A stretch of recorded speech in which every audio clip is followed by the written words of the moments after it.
Good morning, and welcome back. Nice to see you, everybody.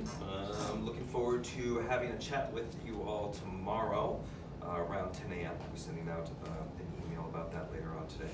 So do the same thing that we did on Monday, but I'll do Zoom this time, so that hopefully I'll be able to see all your faces at the same time. It is time for Chapter 7 of A Wrinkle in Time, The Man with Red Eyes. I'm going to warn you, unfortunately I didn't have a chance to preview this chapter this morning as I usually do. I went to the store so I could try to find toilet paper, so that's where we're at. All right, here we go. Chapter 7, The Man with Red Eyes. We knew we were going to be in danger, Charles Wallace said. Mrs. Wetzel told us that.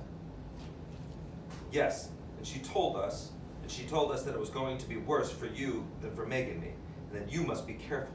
You stay right here with Meg, old sport, and let me go in and case the joint and then report to you. No, Charles Wallace said firmly. She told us to stay together. She told us not to go off by ourselves. She told you not to go off by yourself. I'm the oldest. I should go in first. No, Meg's voice was flat. Charles is right, Cal. We have to stay together. Suppose you didn't come out and we had to go in after you. Come on, let's hold hands, but if you don't mind. Holding hands, they crossed the square. The huge central intelligence building had only one door, but it was an enormous one. At least 2 stories high, and wider than a room, and made of a dull bronze-like material. Do we just knock? Meg giggled. Calvin studied the door. There isn't a handle or knob or latch or anything. Maybe there's another way to get in.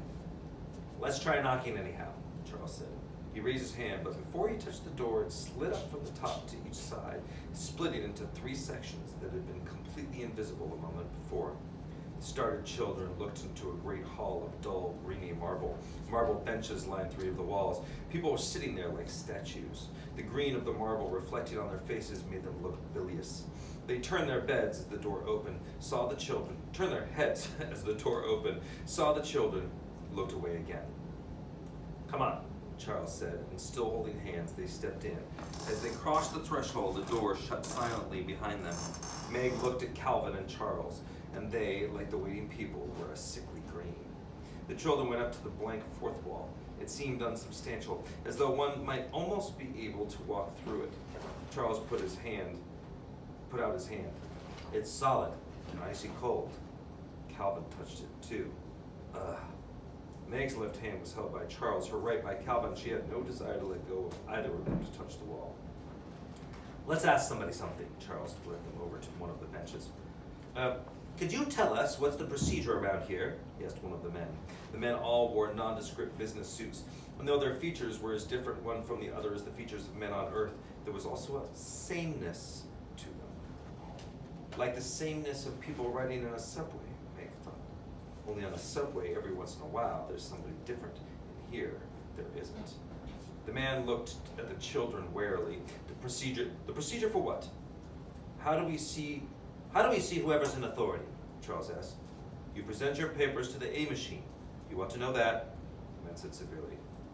There's an A machine? Calvin asked. The man pointed to the blank wall. But there isn't a door or anything, Calvin said. How do we get in? Put your S papers in the B slot, the man said. Why are you asking me these stupid questions? Do you think I don't know the answers?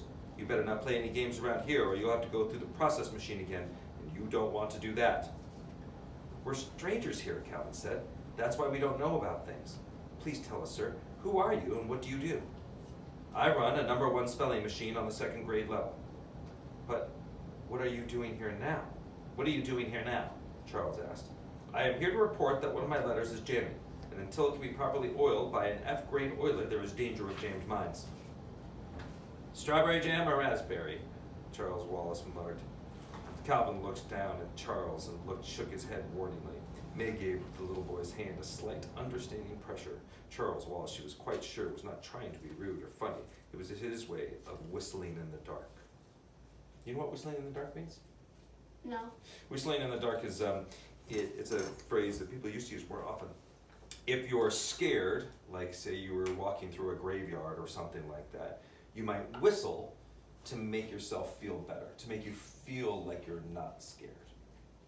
So his making that joke It was his way of feeling not scared. The man looked at Charles sharply. I think I shall have to report you.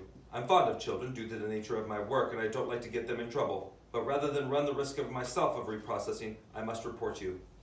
Maybe that's a good idea, Charles said. Who do you report us to? To whom do I report you? Well, to whom then? I'm not on the second grade level yet. I wish he wouldn't act so sure of himself, Meg thought, looking anxiously at Charles and holding his hand more and more tightly until he wriggled his fingers in protest.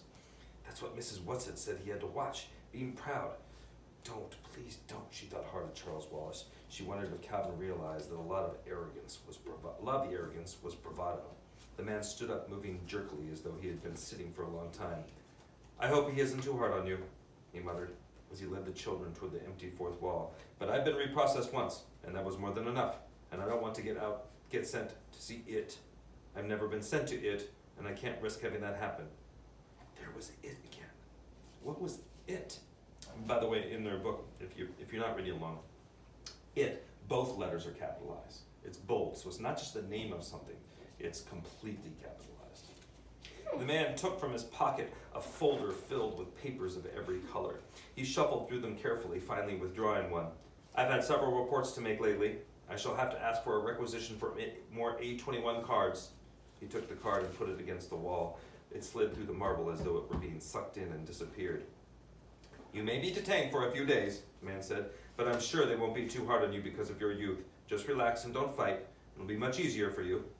He went back to his seat, leaving the children standing and staring at the blank wall. And suddenly the wall was no longer there, and they were looking into an enormous room lined with machines. They were not unlike the great computing machines Meg had seen in her science books, and that she knew her father sometimes worked with. Some did not seem to be in use, and others, lights were flickering on and off. In one machine, a long tape was being eaten. Another series of dot dashes were being punched. Several white-robed attendants were moving about, tending the machines. If they saw the children, they gave no sign. Calvin muttered something. What? Meg asked him. There is nothing to fear except fear itself, Calvin said, quoting, like Mrs. Who, Meg, I'm scared stiff. So am I. Meg held his hand more tightly. Come on. They stepped into the room with the machines. In spite of the enormous width of the room, it was even longer than it was wide. Perspective made the long rows of machines seem almost to meet. The children walked down the center of the room, keeping as far from the machines as possible. Though I don't suppose they're radioactive or anything, Charles Wallace said, or that they're going to reach out and grab us and chew us up. Until they had walked for what seemed like for miles, they could see that the enormous room did have an end, and that at the end there was something.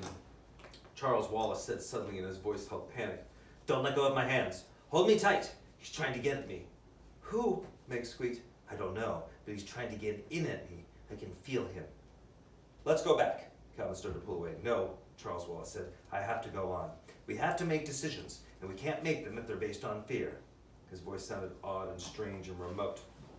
Meg, clasping his small hand tightly, could feel it sweating in hers. As they approached the end of the room, their steps slowed. Before them was a platform. On that platform was a chair, and on that chair was a man.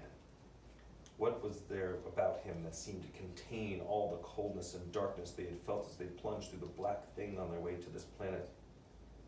I've been waiting for you, my dears, the man said. His voice was kind and gentle, not at all the cold and frightening voice Meg had expected. It took her another moment to realize that though the voice came from the man, he had not opened his mouth or moved his lips at all, and no real words had been spoken to fall upon her ears, that he had somehow communicated directly into their brains.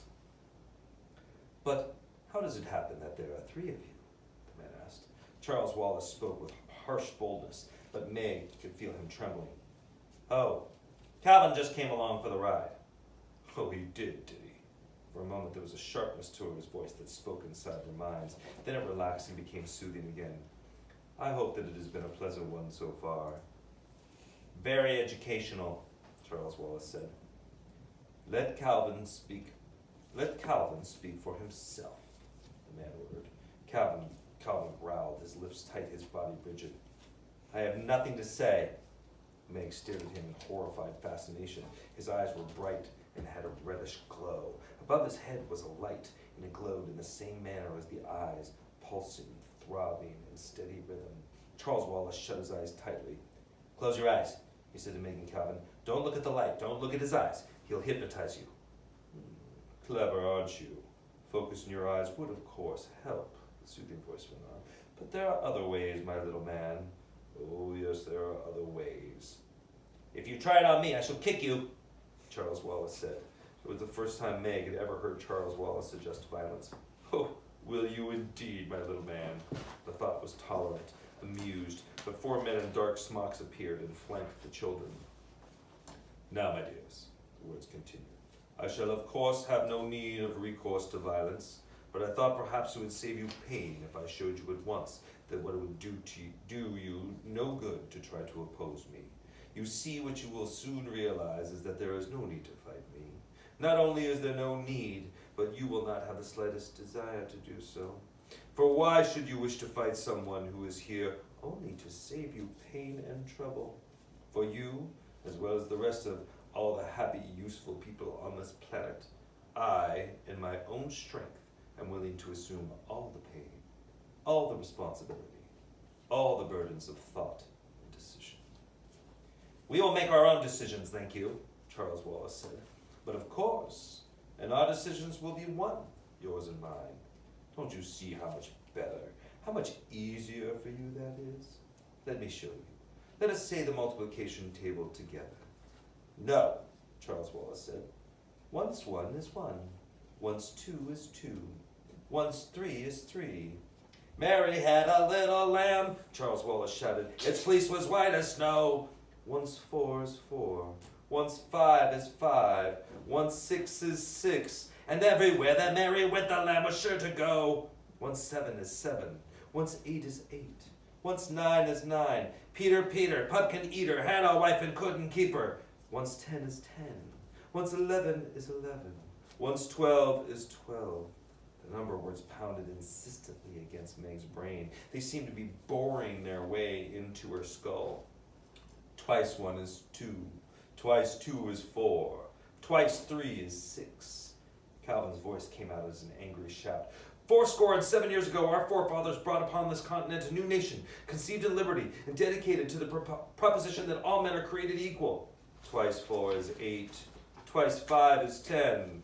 Twice 6 is 12.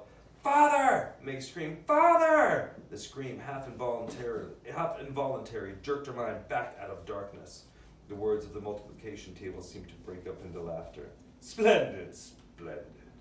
You have passed your preliminary tests with flying colors. You didn't think we were as easy as all that, falling for that old stuff, did you? Charles Wallace demanded. I hoped not. I most sincerely hope not, but after all, you are young and very impressionable. And the younger the better, my little man. The younger the better.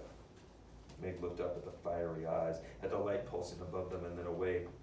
She tried looking at the mouth, at the thin, almost colorless lips. This was more possible, even though she had to look obliquely, so that she was not sure exactly what the face really looked like, whether it was young or old, cruel or kind, human or alien. If you please, she said, trying to sound calm and brave, the only reason we are here is because we think our father is here. Can you tell us where to find him? Your father. There seemed to be a great chortling of delight. Yes, your father. It is not, can I, you know, young lady, but will I? Will you then? That depends on a number of things. Why do you want your father? Didn't you ever have a father yourself? Meg demanded. You don't want him for a reason. You want him because he's your father. But he hasn't been acting very like a father lately, has he? Abandoning his wife and his 4 little children to go gallivanting off on wild adventures of his own. He was working for the government. He'd never have left us otherwise. And we want to see him, please. Right now. My, but the little miss is impatient. Patience, patience, young lady. Meg did not tell the man on the chair that patience was not one of her virtues. Might even be considered a flaw. And by the way, my children, he continued blandly, you don't need to vocalize verbally with me, you know. I can understand you quite as well as you can understand me. Charles Wallace put his hands on his hips defiantly. The spoken word is one of the triumphs of man, he proclaimed, and I intend to continue using it, particularly with people I don't trust. But the voice was shaking. Charles Wallace, Charles Wallace, who even as an infant had seldom cried, who was near tears. Oh, there we go. And you don't trust me? What reason have you given us to trust you? What? Because I have given you what cause have I given you for distrust? The thin lips curled slightly. Suddenly, Charles Wallace darted forward and hit the man as hard as he could, which was fairly hard, as he had a good deal of coaching from the twins. Charles! Meg screamed. The men in dark smocks moved smoothly but with swiftness to Charles. The man in the chair casually raised one finger and the men dropped back. Hold it, Calvin whispered, and together he and Meg darted forward and grabbed Charles Wallace, pulling him back from the platform. The man gave a wince, and the thought of his voice was a little breathless, as though Charles Wallace's punch had succeeded in winding him. May I ask why you did that?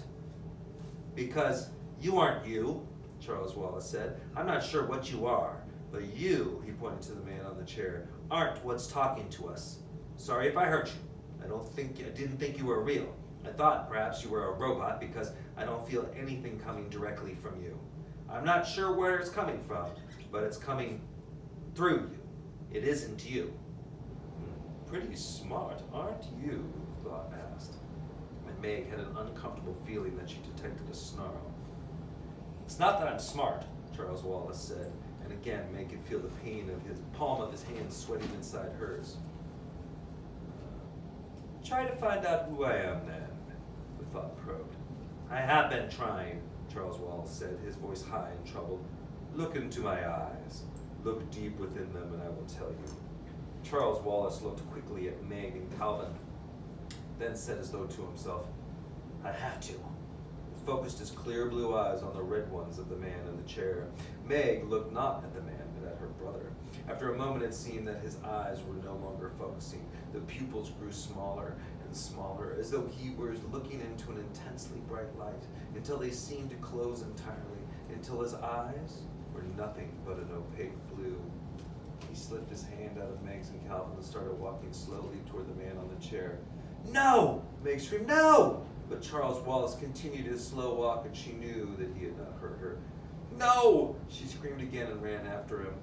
With her inefficient flying tackle, she landed on him. She was so much larger than he, and he fell sprawling, hitting his head with a sharp crack against the marble floor. She knelt by him, sobbing after a moment of lying there, as though he had been knocked out by the blow. He opened his eyes, shook his head, and sat up. Slowly, the pupils of his eyes dilated until they were back to normal, and the blood came back to his white cheeks. The man on the chair spoke directly into Meg's mind, and now there was distinct menace to the words. I am not pleased, he said to her. I could very easily lose patience with you, and that, for your information, young lady, would not be good for your father. If you have the slightest desire to see your father again, you had better cooperate. Meg reacted as she sometimes reacted to Mr. Jenkins at school. She scowled down at the ground in a sullen fury. It might help if you gave us something to eat, she complained. We're all starved. If you're going to be horrible to us, you might as well give us full stomachs first. Again, the thoughts coming in her broke into laughter. Isn't she a funny girl, though? It's lucky for you that you amuse me, my dear, or I shouldn't be so easy on you. The boys I find not nearly so diverting. Oh well. Now tell me, young lady, if I feed you, will you stop interfering with me? No, Meg said. Starvation does work wonders, of course, the man told her. I hate to use such primitive methods on you, but of course you realize that you force them on me. I wouldn't eat your old food anyhow. Meg was still all churned up and angry as though she were in Mr. Jenkins' office. I wouldn't trust it. Of course, our food being synthetic is not superior to your messes of beans and bacon and so forth, but I assure you that it's far more nourishing. And though it has no taste of its own, a slight conditioning is all that is necessary to give you the illusion that you are eating a roast turkey dinner. If I eat now, I'd throw up anyhow, Meg said. Still holding Meg's and Calvin's hand, Charles Wallace stepped forward. Okay, what's next? He asked the man on the chair. We've had enough of these preliminaries. Let's get on with it. That's exactly what we're doing, the man said, until your sister interfered by practically giving you a brain concussion.